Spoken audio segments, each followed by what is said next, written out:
Um vazio muito grande deve ter tomado conta dos seguidores de Jesus. Naquela sexta-feira, quando Jesus é crucificado, morre na cruz, depois é sepultado. E eles ficam meio perdidos. O que fazer agora? Para onde ir? O que fazer? Os apóstolos permanecem em Jerusalém e eles ficam numa casa, onde eles estavam hospedados, escondidos, não se mostrando. 2 dos seguidores de Jesus saem de Jerusalém e vão até uma vila próxima chamada Emaús, numa caminhada de mais ou menos 10, 11 quilômetros. Provavelmente esses 2 faziam parte daquele grupo maior dos seguidores de Jesus. Lembram que numa ocasião Jesus enviou 70 de 2 em 2? Eu acredito que talvez eles faziam parte deste grupo. Lá estavam eles, estrada afora, mas a preocupação, a angústia, a dúvida e a incerteza estavam estampados em seus rostos, a tal ponto que eles não reconheceram aquele que começou a caminhar do lado deles e começou a conversar com eles, ou seja, o próprio Senhor Jesus ressuscitado. É claro que eles tinham ouvido que algumas mulheres disseram: olha, fomos ao túmulo, mas o túmulo está vazio. O anjo disse que ele ressuscitou. Mas isso era uma coisa assim tão distante para eles. E nessa incerteza, nesta, eu diria, melancolia, eles estão a caminho. Há momentos em que esse quadro se repete em nossas vidas. Há momentos em que também nós vivemos o nosso dia a dia de modo melancólico. Por quê? Porque as preocupações, as dúvidas, os problemas e as incertezas tomam conta da nossa mente e do nosso coração. Não é verdade que é assim? Quando a gente está diante de problemas, de dúvidas e incertezas, isso não sai da cabeça da gente, não sai da mente da gente. E quando isso acontece, a gente não consegue ver soluções, a gente não consegue ver alternativas que muitas vezes estão bem perto de nós, estão bem próximas de nós. Mas é que o nosso foco está de uma maneira tão forte nos problemas, nas incertezas e nas dúvidas, que a gente não consegue ver as soluções. Eu acho que foi isso que aconteceu também com aqueles 2, de tão focados que eles estavam naquilo que tinha acontecido, eles não reconheceram e não viram o Salvador vivo caminhando ao lado deles. Repito, isso é muito frequente em nossa vida. Isso acontece com frequência. E é por isso mesmo que nós precisamos aprender e reaprender constantemente a colocar o foco do nosso olhar, ou do nosso crer e do nosso viver, não tanto nos problemas, nas preocupações, nas dúvidas, nas incertezas, mas sim colocar o foco naquele que morreu e ressuscitou, naquele que vive, naquele que tem autoridade sobre todas as coisas nos céus e na terra, naquele que é gracioso, naquele que pode nos dar o perdão, a paz, naquele que está conosco todos os dias. Agora, isto só é possível quando o próprio Deus nos abre o entendimento, como o Senhor Jesus teve que fazer com aqueles 2, abrir-lhes o entendimento. Mas eu quero falar disso logo na sequência. Agora, eu quero destacar um outro ponto que eu acho importante. Os dois iam conversando. Isso é importante. Eles não ficaram sozinhos com suas dúvidas. Eles, pelo menos entre eles dois, compartilharam esta situação, estas dúvidas, estas incertezas. Eles conversavam a respeito disso. O Lucas registra, iam conversando a respeito de tudo que tinha acontecido. Parece secundário, mas isso é bem importante. Botar para fora aquilo que nos preocupa e nos angustia. Compartilhar nossas dúvidas.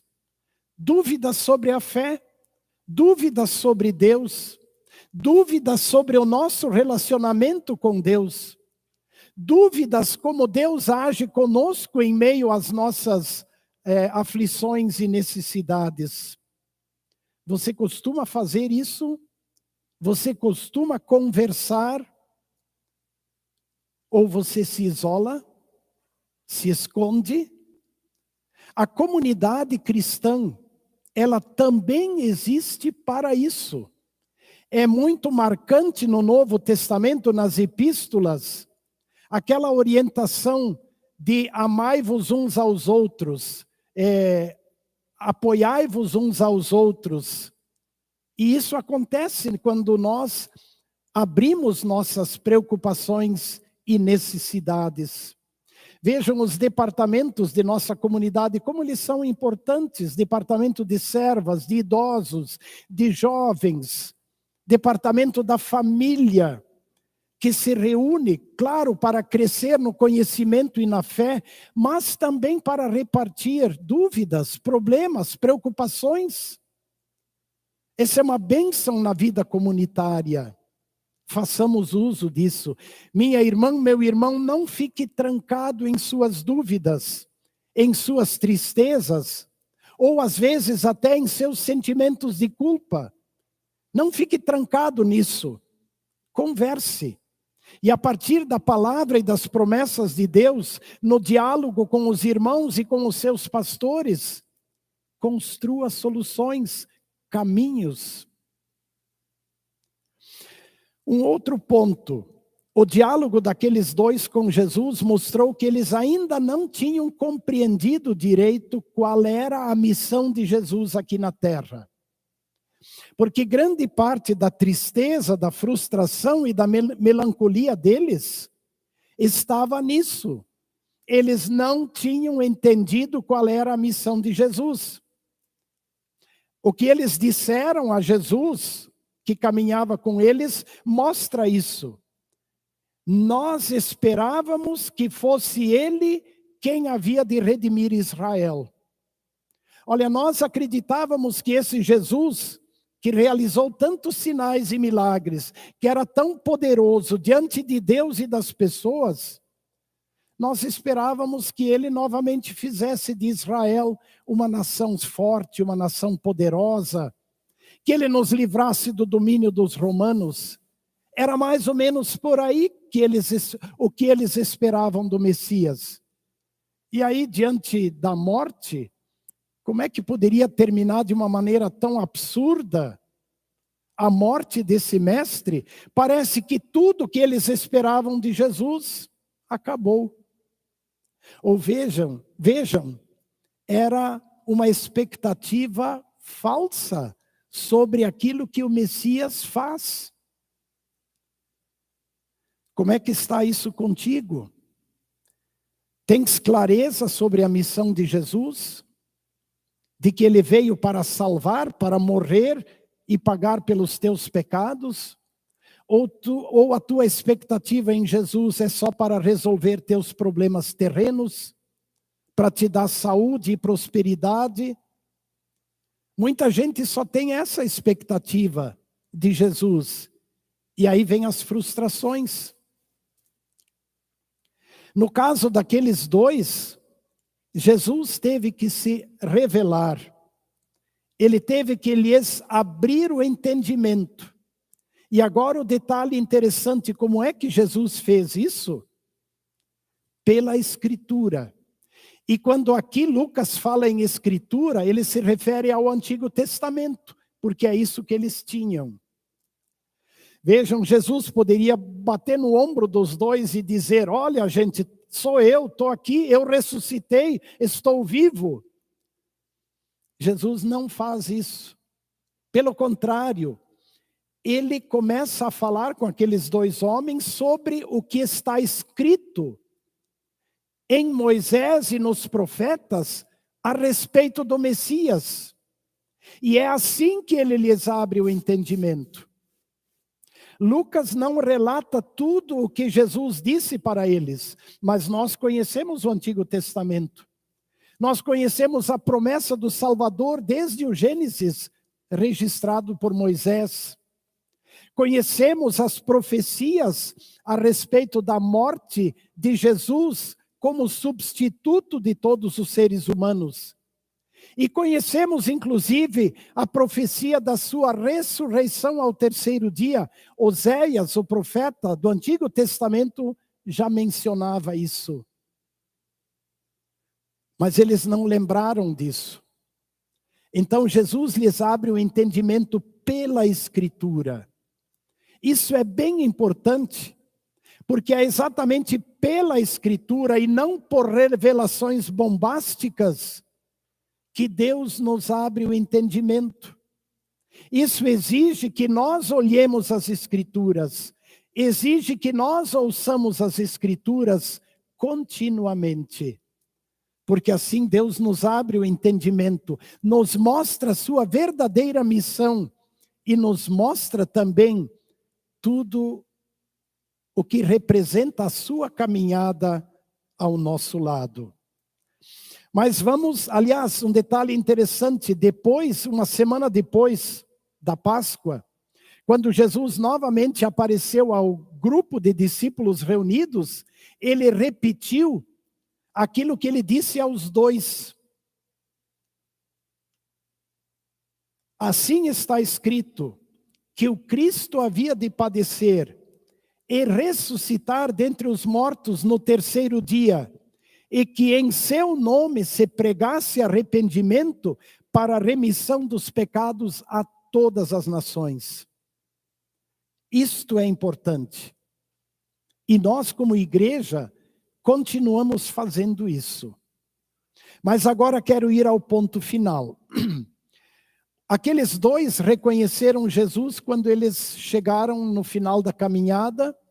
Já era tarde, provavelmente estava anoitecendo, e Jesus quer ir adiante, e os dois pedem: fica conosco, já é tarde. Jesus atende o pedido, senta à mesa com eles, e então parte o pão, dá graças a Deus e parte o pão na presença deles, como ele costumava fazê-lo. E eles o reconheceram, e Jesus se ausentou deles. E aí que eles dizem aquela palavra, quando ele nos falava, parece que nosso peito queimava. Isto Deus continua fazendo com sua palavra, para que nosso coração queime de amor a Deus, de fé e de confiança em suas promessas, quando nós ouvimos e acolhemos as Escrituras. Mas eu quero dar um destaque a este partir do pão. Em Atos capítulo 2, verso 42, logo na sequência da leitura de hoje, há uma referência aos cristãos de Jerusalém, e o texto diz assim, que eles perseveravam na doutrina dos apóstolos, na comunhão, no partir do pão e nas orações. O partir do pão também aponta para a celebração da Santa Ceia. E assim também no sacramento da Santa Ceia, Jesus se revela a nós, ele se mostra a nós, e ele se mostra presente em nossa caminhada como igreja aqui neste mundo.